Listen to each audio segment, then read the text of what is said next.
Welcome to Sabbath School Daily, where we have been studying from this lesson right here, Psalms. This week we're studying from lesson number 8, which has the title, Wisdom for Righteous Living, and today is Wednesday's lesson, which has the title, Deceitfulness of the Wicked Way. Today's lesson is one of the most important lessons that we're going to study, because it has to do with the recognition that we should have of who we are and what we are. The psalm that we studied today is Psalm 141, and I want to read it to you. It's just 10 verses, and this is what it says. Lord, I cry out to you. Make haste to me. Give ear to my voice when I cry out to you. Let my prayer be set before you as incense, the lifting up of my hands as the evening sacrifice. Set a guard, O Lord, over my mouth. Keep watch over the door of my lips. Do not incline my heart to any evil thing, to practice wicked works with men who work iniquity, and do not let me eat of their delicacies. Let the righteous strike me, it shall be a kindness, and let him rebuke me, it shall be as excellent oil. Let my head not refuse it, for still my prayer is against the deeds of the wicked. Their judges are overthrown by the sides of the cliff, and they hear my words, for they are sweet. Our bones are scattered at the mouth of the grave, as when one plows and breaks up the earth. But my eyes are upon you, O God the Lord. In you I take refuge. Do not leave my soul destitute. Keep me from the snares they have laid for me, and from the traps of the workers of iniquity. Let the wicked fall into their own nets, while I escape safely. One of the things that I appreciate the most in this psalm is that while the psalmist recognizes all of the dangers in the world around him, all of the temptations in the world around him, the greatest temptation, the greatest danger is coming from within.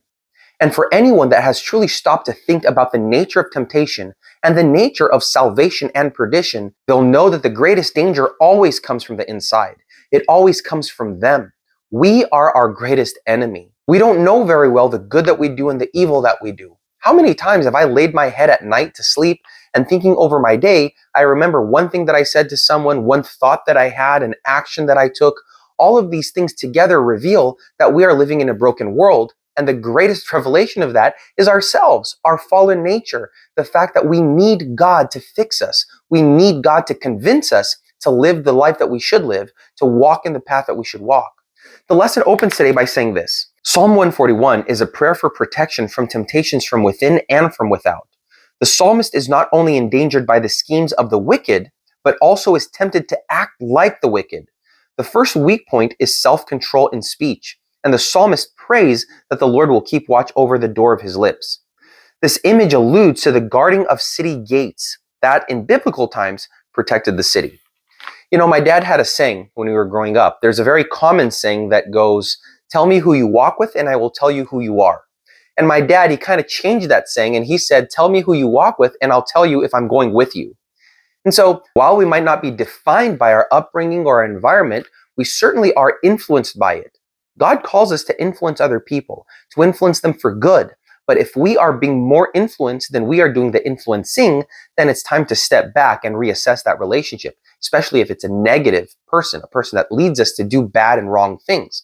So always keep that in mind. Tell me who you walk with and I'll tell you if I'm going with you. The decision, the choice to put ourselves, to expose ourselves to certain influences, that's our responsibility. After that, we can't really control a lot of things, but it was our decision to expose ourselves to certain situations. So here, the psalmist, he is asking God to preserve his mouth, his lips, his heart, to keep him from bad influences. That's how he coins the term here. And so that is the prayer. Lord, help me recognize when I'm going down a wrong path.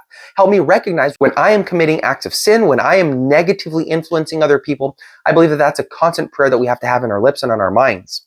The lesson then continues by saying, the temptation is also whether God's child will yield to the counsel of the righteous or be lured by the delicacies of the wicked. The psalmist depicts his heart as a primary threat because there the real battle happens. Only unceasing prayer of complete trust and devotion to God can save God's child from temptation. We are oftentimes tempted to think that we are strong enough to resist, that we are great or smart enough to go toe-to-toe against the enemy. But the truth is that we are absolutely not. We are weak beings, especially compared to these demonic agencies that have been around for such a long time, that have learned over centuries and millennia how to trip people, how to lure them into the wrong path. And so our prayer should be, Lord, please open my eyes. Truly, Lord, please stand up and defend me. That's our prayer. for the Lord to open our eyes, our minds, our hearts to understand that we need him to be victorious. There's no way that we can overcome on our own might and by our own strength. So pray that constantly. Lord, deliver me, open my eyes, keep me from the counsel of the wicked. The lesson then says this. Psalm 141 verse 4 depicts the progressive nature of temptation. First, the heart is inclined towards evil. Second, it practices evil deeds. The meaning in Hebrew underlines the repetitive character of the action. Third, the heart eats of the delicacies of the wicked, namely, accepts their evil practices as something desirable. Likewise, in Psalm 1 verse 1, the temptation comes to prevent God's child from walking in the Lord's way by causing him to walk with the wicked, stand in the path of sinners, and finally, sit with the scornful. Sinners, wicked, and scornful. We are not to be like them or let them lead us away from the Lord. So again, that's why the Bible says that bad companies corrupt even the purest of intentions and the purest of people. We have to be careful in that sense. You know, the Christian life is a life of diligence. It's a life of being alert at all times. I remember when living in Brazil, walking through the dangerous parts of any given town that I was staying in or living in, I would always be alert. I would be aware of the people walking behind me, the people walking ahead of me, of any alley that might come about while walking through a street or an avenue. You always have to be on alert because you never know from which side some danger might come. For those of you who live in dangerous regions or dangerous areas of the world, you know exactly what I'm talking about. You have to be on alert. And it's not only about your environment, it's also about the way in which you carry yourself. If you present yourself in a certain way, you seem to be a better target, a greater target. If you present yourself in another way, if you walk with a purpose, if you look like you know where you're going, that will help you not be targeted. It's the same in the spiritual life. We have to walk with purpose. We have to be on alert from every side to know from where the danger is coming from and not make ourselves good targets. Of course, the enemy is always going to target us. No one is never targeted. We are always, in one moment or another during our life, targeted by the enemy of God. But we can be aware or oblivious. We can be walking with purpose, or we can just be walking aimlessly. We can be walking with our head in the right place, or just thinking willy-nilly about whatever. It's the same thing here in the spiritual world. You have to be aware. The lesson then ends by saying these Psalms describe the progressive, alluring, and cunning character of temptation, which underscores the fact that only total dependency on the Lord can secure one's victory. They stress the importance of the words that one speaks and listens to amid temptation. The end of both the wicked and the righteous should teach the people to seek wisdom from God. Yet, in both Psalms, the final vindication of God's children remains in the future. This means that the believers are called to patiently trust God and to wait upon Him. This last part especially really speaks to me when it says, this means that the believers are called to patiently trust God and to wait upon Him. You realize that the psalmists, they understood that above anything that they could do, all of the care that they could have, all of the awareness that they could apply in their Christian walk, in their spiritual walk, there was only one way that they could actually survive, which was waiting patiently and trusting on the Lord.